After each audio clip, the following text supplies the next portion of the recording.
quand ton échec est en réalité ta plus grande victoire. Oui, nous avons assisté et vu, le monde entier a vu les larmes couler du visage de Olivia Yassé, candidate à l'élection de Miss Universe 2026, lorsqu'elle a appris qu'elle était 4e dauphine du concours de 2026.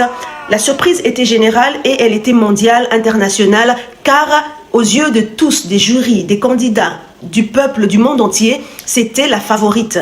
Elle avait tout pour gagner et elle était plébiscitée, que ce soit par le jury comme par le public. Elle avait fait un sans faute. Et pourtant, elle n'a pas remporté la victoire. Elle a subi cet échec, cette injustice.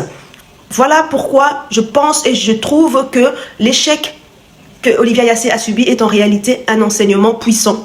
Il existe dans la vie des moments où tu crois avoir perdu, alors qu'en réalité, tu viens de vivre ta plus grande victoire spirituelle et dans tous les domaines. Tu appelles ça un échec, un rejet, une humiliation, un non, mais le ciel, lui, appelle ça ta protection.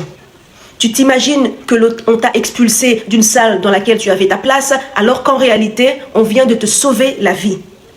Tu penses que ces personnes t'ont tourné le dos parce qu'elles étaient supérieures à toi, alors qu'en réalité, en vérité, elles n'avaient jamais été destinées à t'accompagner plus loin. Tu crois qu'on t'a humilié pour t'éteindre, alors que Dieu a permis cette humiliation pour te retirer d'un environnement toxique, dangereux, destructeur pour ton âme. Très souvent dans la vie, il y a une vision spirituelle que toi, tu ne vois pas avec tes yeux humains.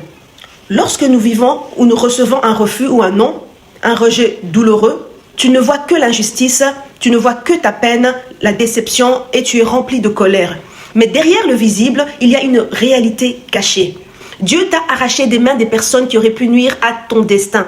Tu n'avais pas conscience des intentions, des jalousies, des manipulations, des énergies vampiriques qui se tramaient derrière ton dos. Mais Dieu, lui, il savait et l'univers, lui, il voyait.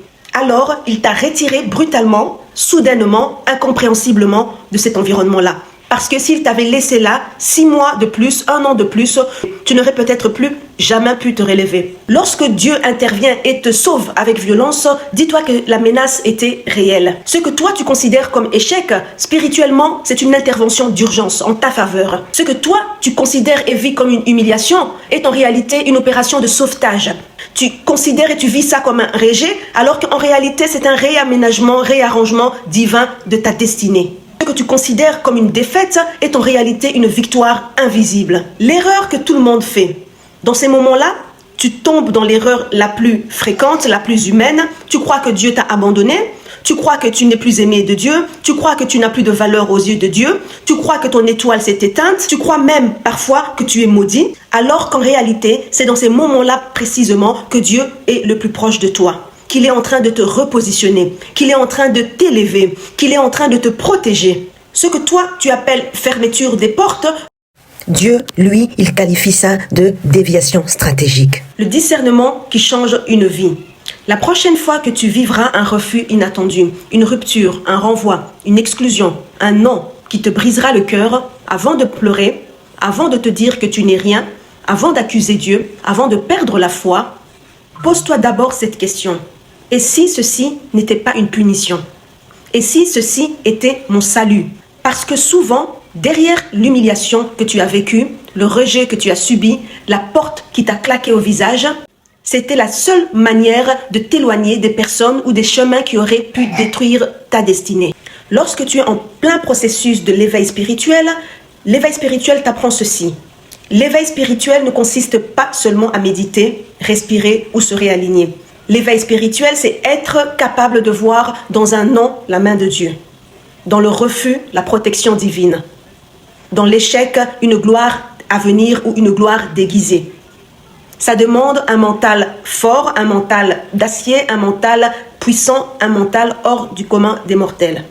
Ça demande une foi, ça demande une maturité spirituelle qui ne s'acquiert qu'en traversant des tempêtes.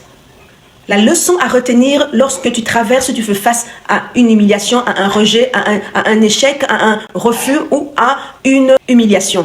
Ce que tu appelles une défaite aujourd'hui deviendra le témoignage qui te libérera demain. Dieu ne t'a pas abandonné, il t'a sauvé en réalité. Mais tu ne le verras qu'après, parce que toutes les portes qui t'ont été fermées n'étaient pas destinées pour toi. Toutes les personnes qui t'ont rejeté n'étaient pas destinées à ton futur. Et toutes les situations qui t'ont humilié étaient en réalité le tremplin vers ton élévation.